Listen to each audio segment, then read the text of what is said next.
Welcome back to another edition of Political Breakfast, seen and heard on WABE. We're so glad you're here. We are here this week, wrapping up the month at Manuel's.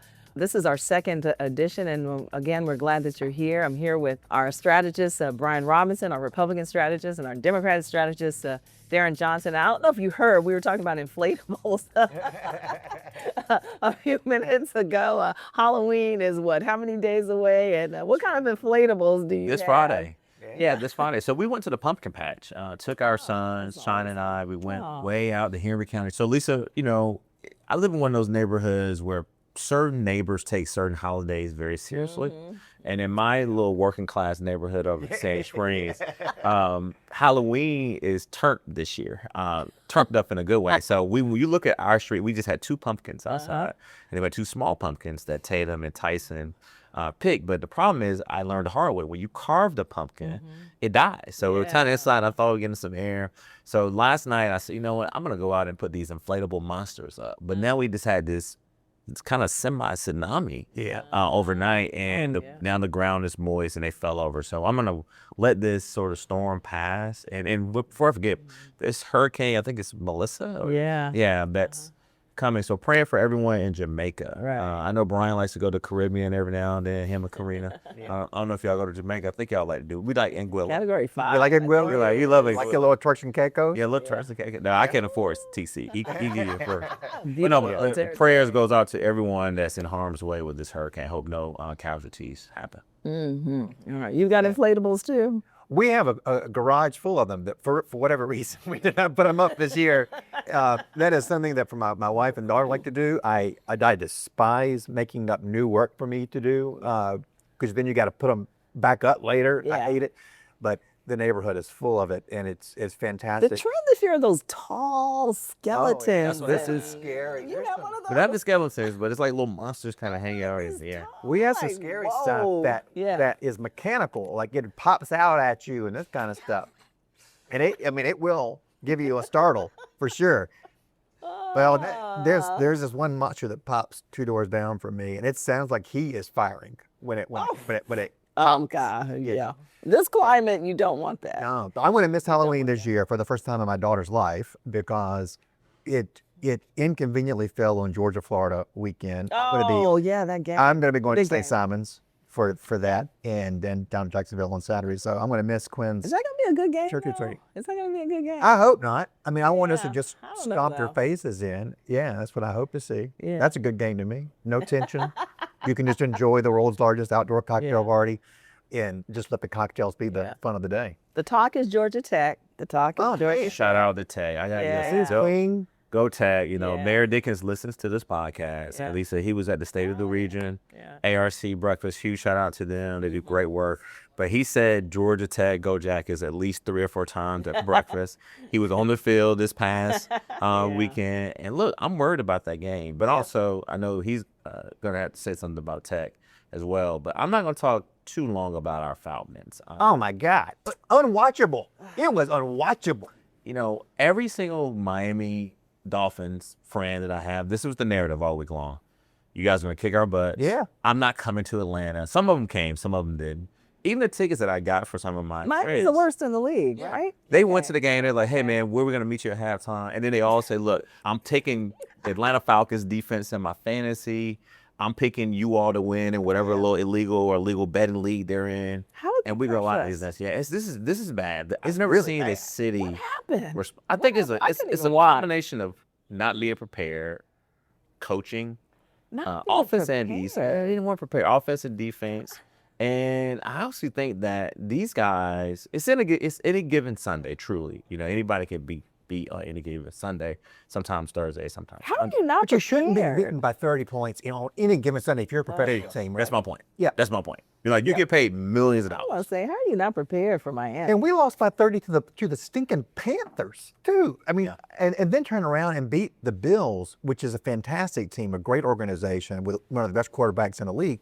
And we dominated them. So we know we had the talent. We know the coaches can pull it off. But there's something not snapping. Look, I know our quarterback was out. Our leading receiver was out. Those are huge.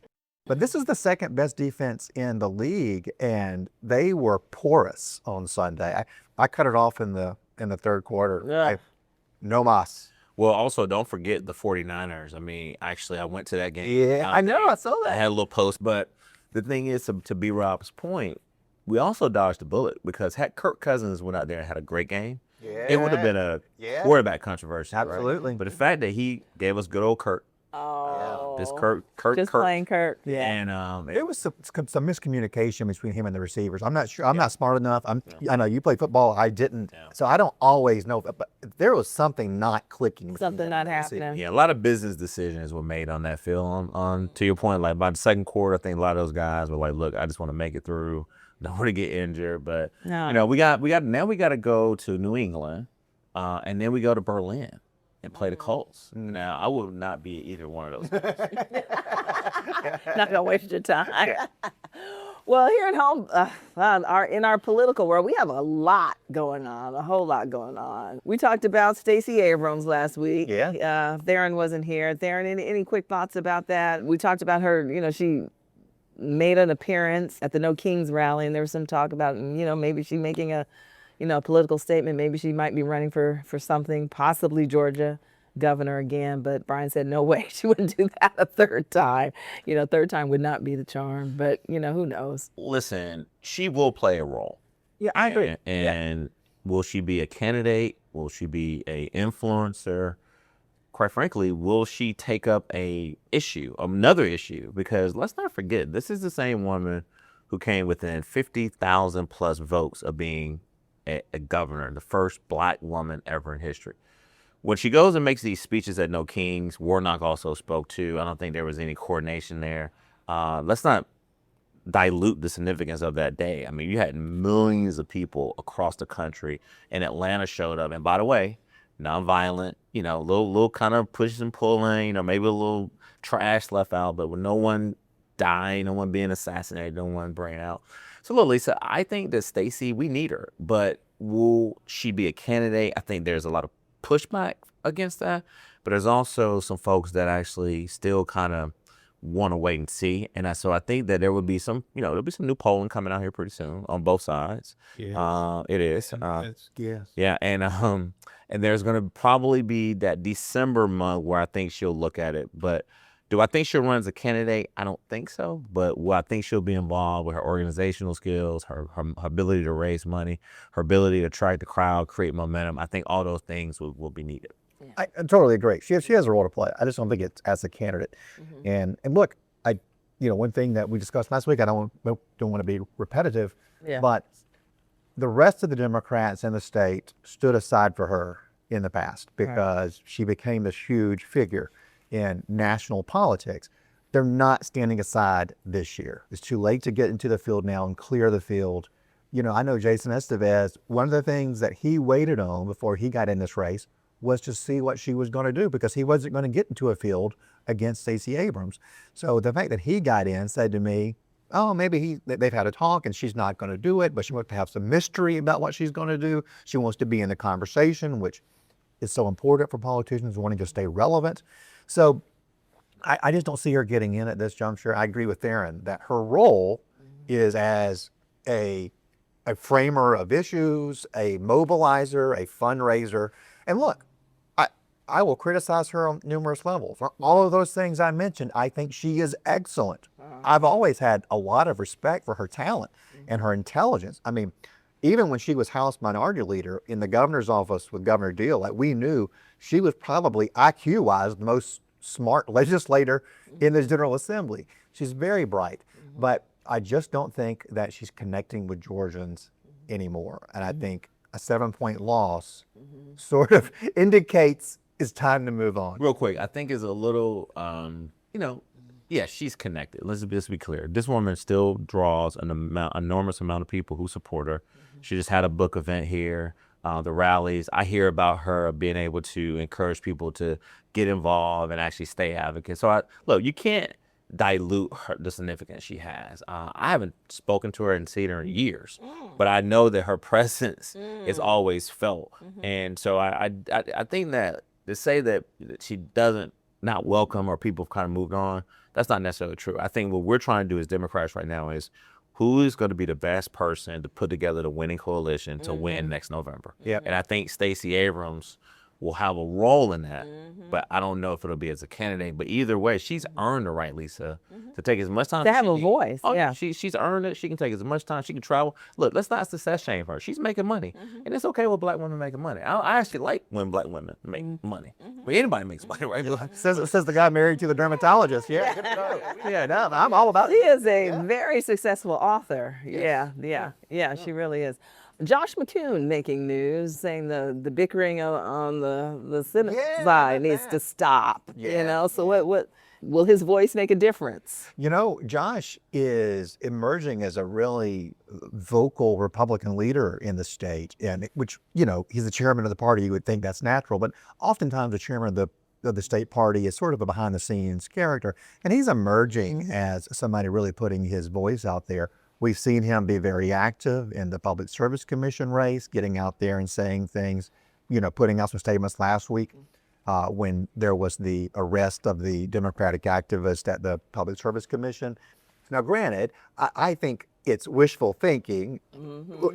We've got a competitive primary, and there is going to be nobody holstering their arms, right? I mean, it is going to be a bare-knuckled brawl, to mix metaphors there. And there's nothing that we can do to stop it.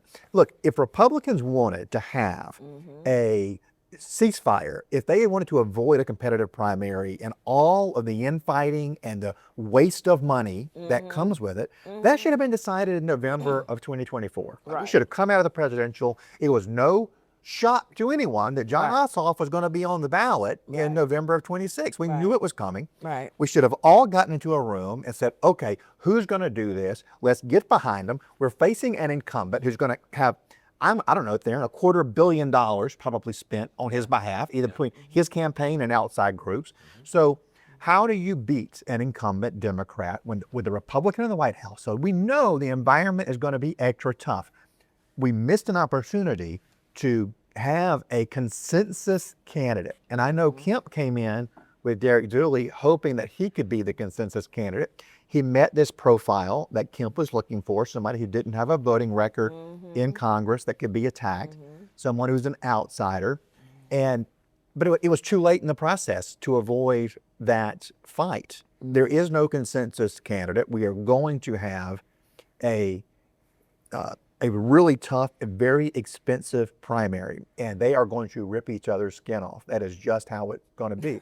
And look, you know, on the Democrat side, That's a visual. yeah, I mean, Ossoff is going to avoid that sort of fight because he's the incumbent.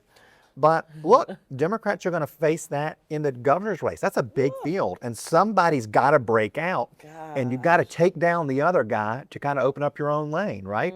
I would imagine there's going to be a lot of negative advertising against Keisha Lance Bottoms if she emerges as somebody in the 30s in the polling. They got to take her out. They got to say, look, this candidate can't win a general election. You got to go with one of these other guys. So the Democrats are going to face those same pressures. I appreciate what Josh is trying to do, but I think it is all for naught because the fight is going to happen. Yeah. What about the Democratic side of the governor's race, Tharon? Is that mounting? Is that going to happen? Yeah, it's going to happen soon. I said months ago, and Yeah. you always ask me, what do I mean by this? But I said, we're about to have a very uncomfortable conversation in the Democratic Party about who is best, he or she, to emerge as the nominee to build a winning coalition. And if I'm John Ossoff, I want a good running mate, somebody who complements me in areas in which I'm strong, also fills a void in areas that I necessarily need to basically be able to have a partner. And also, it's got to be someone who, yes, they got to raise the money or have the profile to raise the money, because we're not going to have a money problem. No, whoever emerges as the nominee on both sides will have enough money. But it's just got to be the right person, he or she, that actually has the moderate to center sort of profile, not be labeled as a drag on the ticket, someone who can actually go all across the state and really stand shoulder to shoulder with John. But real quick on McCune thing, I think what also is going on here, and Brian brings up a good point, a lot of Republicans still feel like David Perdue could have done more or done less of some things. And I think a lot of Republicans feel like Kelly Loeffler could have done more or less of some things. And so what I think McCoon, I haven't talked to him, you talked to him more than me, is that he knows that he can't stop it. This is the Trump era we live in. I mean, we got presidents, president out here that goes and drops the S word, the F bomb. He talks about everybody every day. And so that's the climate. He literally dropped an S bomb on in the No Kings cartoon. Yeah, exactly. And I saw that. And so how do you expect these candidates, in this case, all men, to behave themselves when their leader is not behaving himself? And so I think that is the thing. However, we will see a lot of slandering, but the key is going to be which campaigns are able to stay on the offense, but also when hit, defend yourself and get back on the offense. And that takes a confluence of money and skill and an experienced team. It will be a lot of back and forth. A lot of things will be said. And I'm not going to let B-Rob escape this. You talk about the Democratic primary gubernatorial race. You talked to Burt. I've talked to Burt. I heard Carr's recent Politically Georgia interview when he said I wasn't born on third base. You didn't think I heard that. And you got Raffensperger out here comparing, like he's going around the state making a little bit of noise. They're gonna tear the skin off of themselves over there too. No, they will.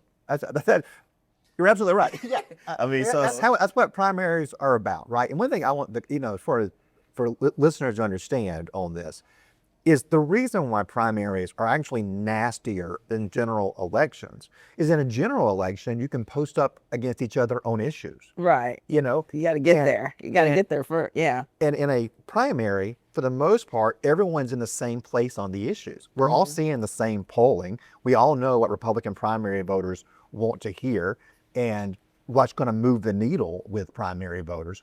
So you're going to see them going after each other on personal issues. And so it gets much nastier, much quicker in a primary than in a general. So whether you're Republican or Democrat, you're going to face those challenges. Democrats are going to face that in the governor's race. Like I said, they're all going to be saying the same things as far as policy. You're talking about, like, for example, Medicaid expansion. They're all going to agree on that. Yeah. And they may have a few other things that they're passionate about that aren't controversial, that the other candidates aren't going to necessarily attack or see an opening to attack. And so you're going to see people attacking Mike Thurman's record as CEO. You're going to see people attacking Keisha Lance Bottoms' record as mayor. You're going to see people attacking Jason Estevez's record as either a state senator or as Atlanta school board chair. So that's just part and parcel of how this process works. And that's why it's so nasty. It's personal, and it has to be personal. That's how you differentiate yourself. What about the shutdowns?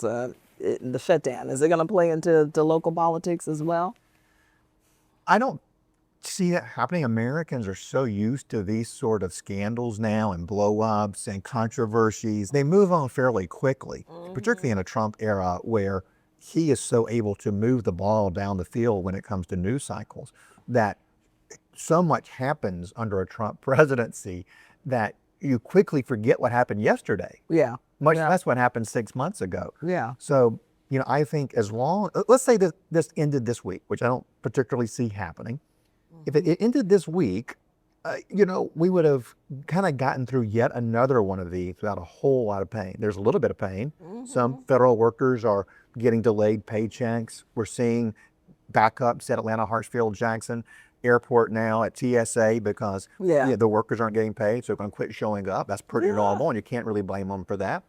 Yeah. But if this drags on and there is pain, then I do think that it could play into local politics simply because outside of Washington, D.C., Atlanta has one of the biggest presence of federal workers in the entire country. There are a couple of hotbeds. Denver is one, for example. Kansas City is one. But this is a place where there's going to be a disproportionate impact because so many highly skilled, highly educated workers in highly paid jobs live here.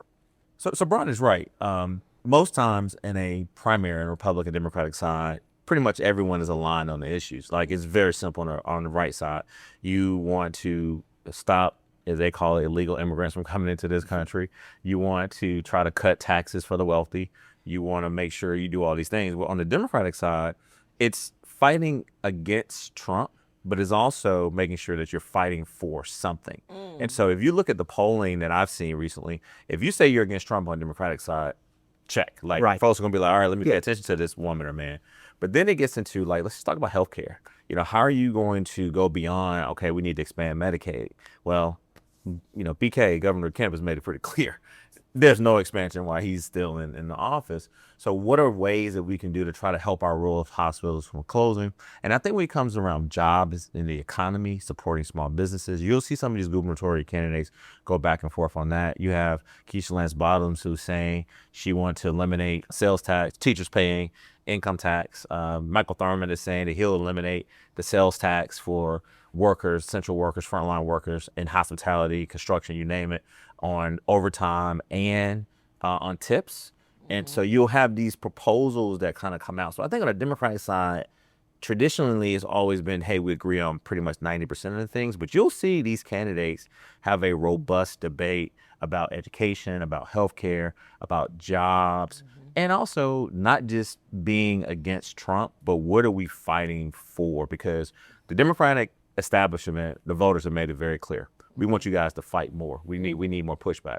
But you got to have a sort of a power and finesse kind of approach with it, because you don't want to be too powerful when you say something in the primary, and then when you get to the general, people like B-Rob get tens of thousands of dollars, you know, to go out here and to remind voters, don't forget, he or she said this then. That's right. And so, but you got to get through the primary, so you got to show some grit. And you got to show some fire in the belly, but don't go too far left where you're just not even marketable in the general. Absolutely great advice. Really hard though when the base wants to get some red meat, and both sides have bases that want to get some red meat, and so you got to go figure out things that are going to get your base revved up without alienating that general election electorate and the deciders that I always talk about. And so that's a very tricky balance that must be struck there. And I'll say you are seeing, Tharon mentioned the differences on policy proposals. You're seeing that on the Republican side as well, very substantively.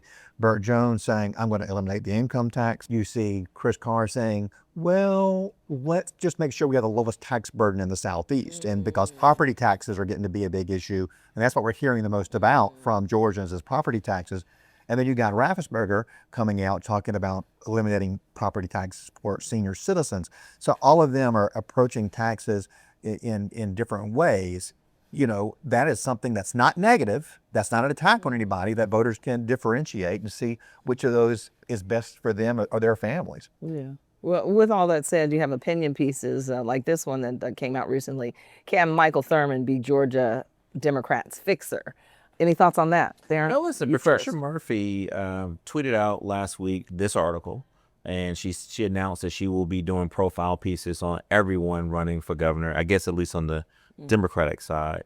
So Michael Thurman was the first person that she followed. But what was very interesting about this piece, and shout out to Pete Murphy, I'm gonna give her her name. I call you B-Rob. I call her Pete Murphy. P. Murph.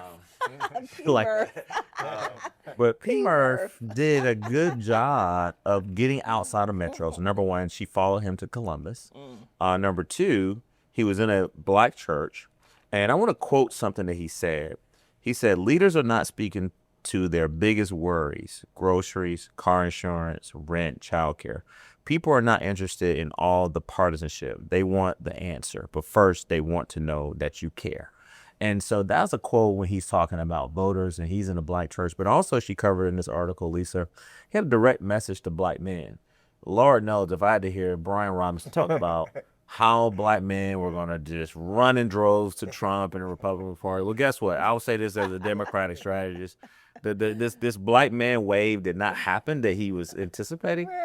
But it was some it did kind of, flow up to the shore, right? We saw some movement. Right? Yeah. It was. I wanted names though. I never got names. Oh, they don't come up to me. But I wouldn't say, when you're in the Caribbean and you're going out, they always say, well, look at all that white. They see all these waves out there. I didn't see a lot of white in the ocean, but it did happen. And so Michael Thurman knows that part of his strategy is that he's got to build a winning coalition. But I think he also has got to talk to black men. And the other thing that he talked a lot about, Lisa, was really letting people in. He talked about his father, talked about all these things that he, learned from his family. Really reminded people all the things that he's done. I had folks tell me like, oh, I forgot that he was at DFACS, or I forgot that he went to save the school district. Oh, that's right. He definitely did serve in the legislature for 3 terms, and he was a labor commissioner. So I thought it was a good piece. You'll see more to come out.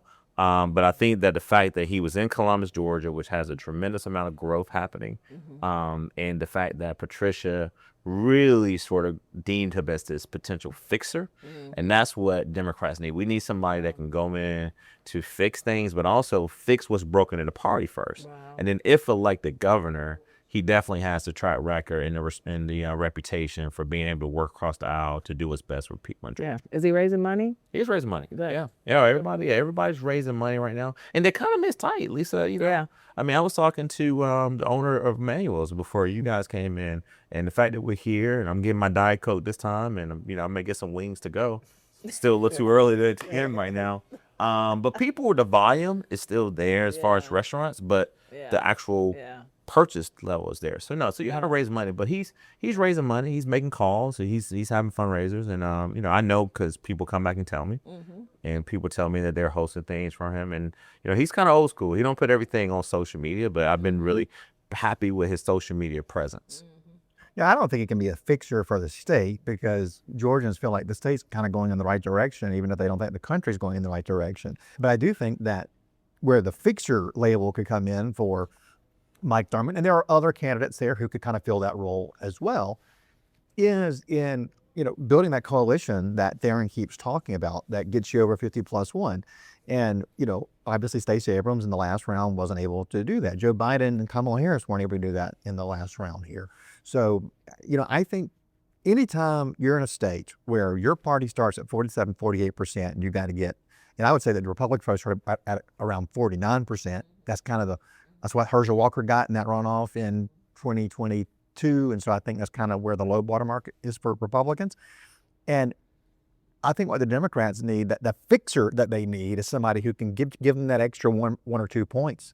And, I think the primary process, if Democrats are smart and disciplined in how they do this nomination, they'll find somebody who can get those 1 or 2 points. That's what they should be looking at. And frankly, that's what Republicans need to be looking at too. We know Republican can get 49%, and that ain't going to get you in the governor's mansion, right?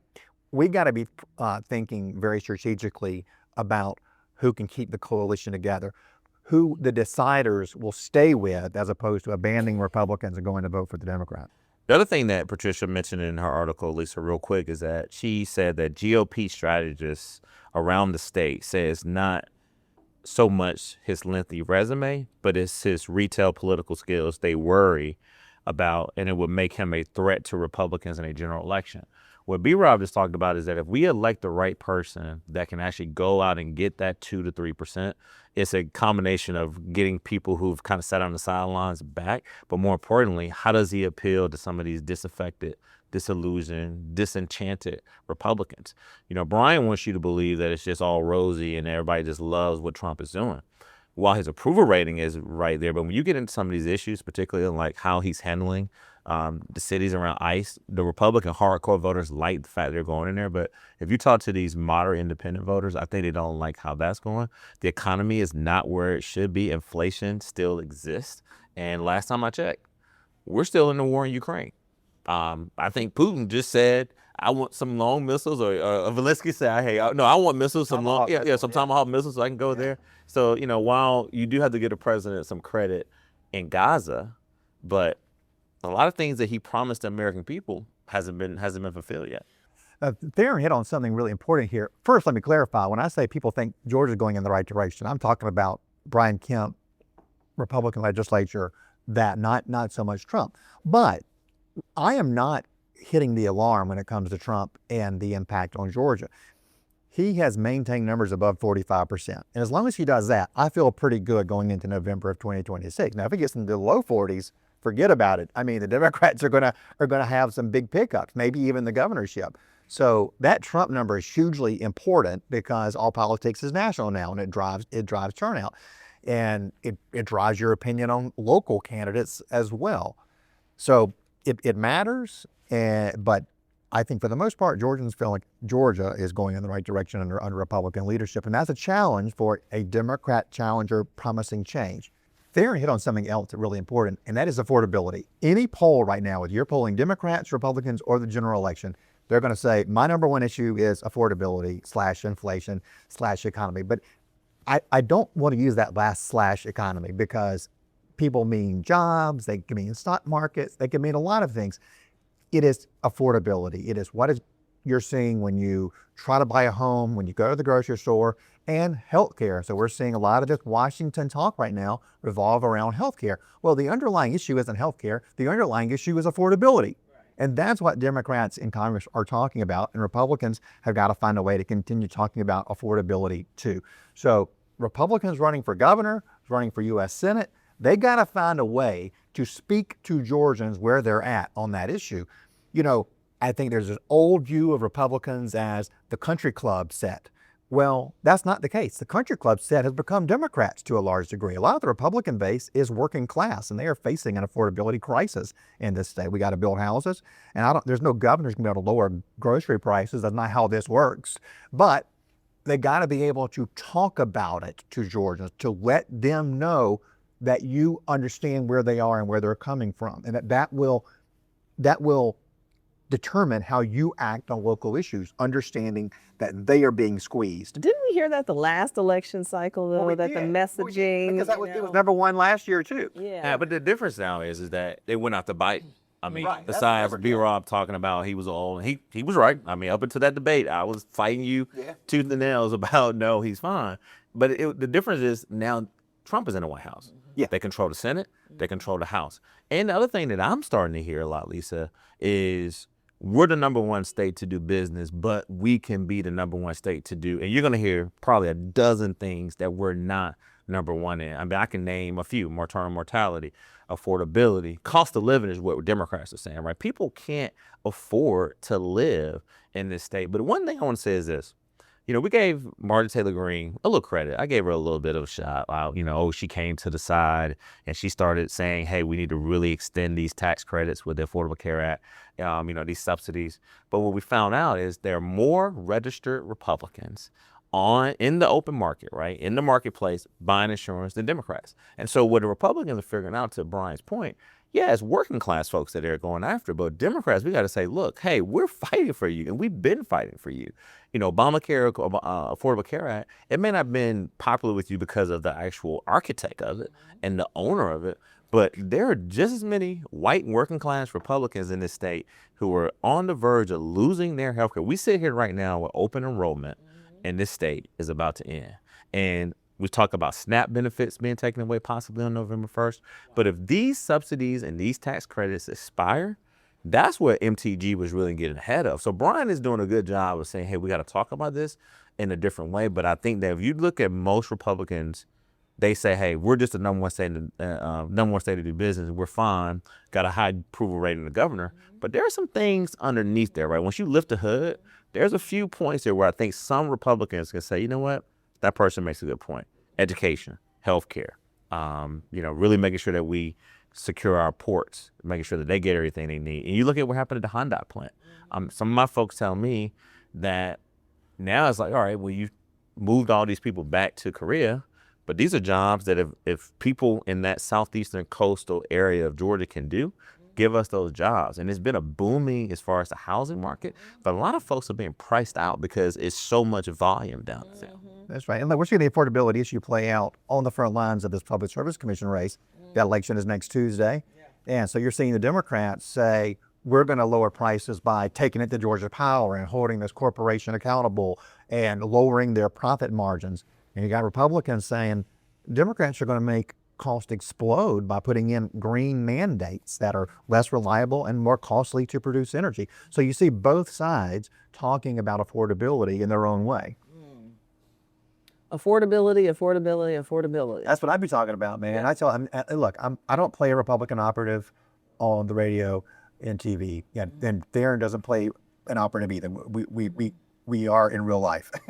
and I'm here to tell you, this is what I am telling my clients who are out there on the campaign trail right now. This is what Georgians in verbatims are talking. Verbatims, that means like if you ask them without giving them a list of things, what is number one to you? They're going to say affordability, or a plurality will. But I still think that, Lisa, as I know we're getting ready to close here, I do believe that this issue around healthcare, I had a good friend of mine, and I'll talk about it openly.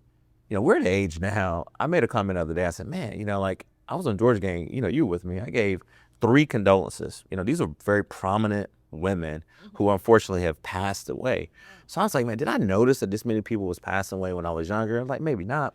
But now in my mid 40s, a lot of folks that I've developed relationships with are in their 70s and 80s, and they're passing away. We wrote an article that South Georgia is quote unquote dying because it's not a lot of folks there. So I believe, Lisa, this issue, no, I'm saying this is an article, like it's if you look at Southwest Georgia, the people there are getting older. A lot of the kids are not staying in. So they go to UGA, they go to Tech. Shout out to Tech again, go Jackets. But Georgia State, Emory, HBCUs, right, and don't go back. And so that's what Mayor Dickens is saying. Hey, we come through, but be patient with us because we don't have it. But I think that this thing around rural hospitals closing, there's another 2 I'm hearing through my sources that are possibly looking at closing. And Lisa, when you don't have OBGYNs in like, 40 counties here, you have to drive 70 plus miles to go see an oncologist. Optometrists are going down. People, dental offices are not able. This is the thing, and I have to say this because my wife listens to this podcast. There are doctors right now, because of this federal shutdown, that are seeing patients but not getting the reimbursements from Medicaid and Medicare. Let me say that again. There are doctors right now who are looking at their bottom line like, okay, how long is this shutdown going to last? Because I don't want to turn Brian away. He's been a good patient. But if I can't get that reimbursement from Medicaid and Medicare, doctors are going to probably start saying, hey, Brian, you might have to go up there to Lisa, or you might have to go, to somewhere else. Yeah, come back. Yeah, see you next year, right? Yeah.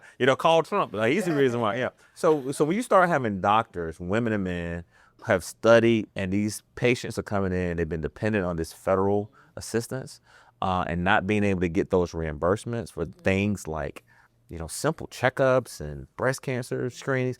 Brian, you and I are the age now where we got to go get our prostates checked, but also we got to have a colonoscopy. One day that is. Yeah, but we got to go get a colonoscopy. Yeah, that's great. I mean, these are all things that, guess what? And this is the one thing we share.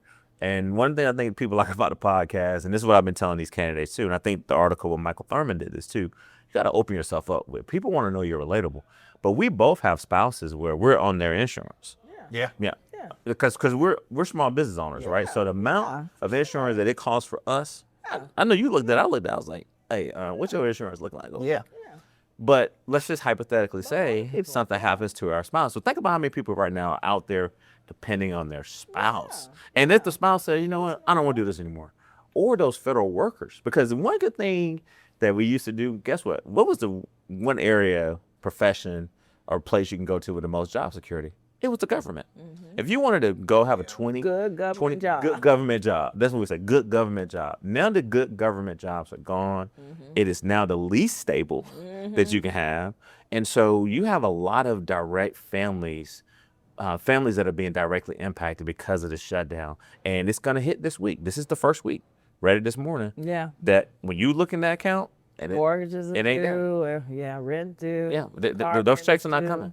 Yeah. TSA lines are long. I got to leave early today because I'm usually the kind of guy to get to the airport about 45 minutes beforehand. Cutting it close. But now you got to get there probably an hour and a half because TSA is just backed up because we don't have the air traffic control. I mean, listen, think about this. Yeah. We don't have enough air traffic controllers. They can't call in sick. This is the one thing that we as Americans depend on. And not getting paid. And not getting paid. And then they're overworked. And we've seen what happened when you don't have them communicating, right? Helicopters collide with planes and all this stuff. So we're just in a very tough time right now in this country. Scary. It's scary. Yeah, it really is. Well, tune in next week. Hopefully things will be better in America. Hopefully. That's all we can do is hope. Hope for the best. Or at the very least, we can celebrate a Georgia victory over Florida, which makes everything better. It is the sugar that helps the medicine go down. And shout out And the Clark- Falcons win. Yeah, True. Falcons. And shout out to Clark Atlanta University. Homecoming was lit. Next year, Was it? you should come with me. You're not gonna see many people that look like you, But you'll have a good time. but you'll have a good time. And I'll protect you. But no, we had Spell House, but Clark Atlanta University, and all the colleges and universities here in the Atlanta area celebrated their homecomings. I think we have a couple more left. Well, you did something for your wife. Let me do the same, right? So I was in Valdosta over the weekend. I through the alley hoop. Yeah, I'm reminded. So my wife is the alumni president at Valdosta State University, and so she was the MC for the Alumni Awards Dinner, and we went to a great tailgate at the president's tailgate at the Alumni House, and the Blazers won big over North Greenville. So shout out to my wife and to Valdosta State University. All right. Karina got a shout out. You're welcome. Yeah.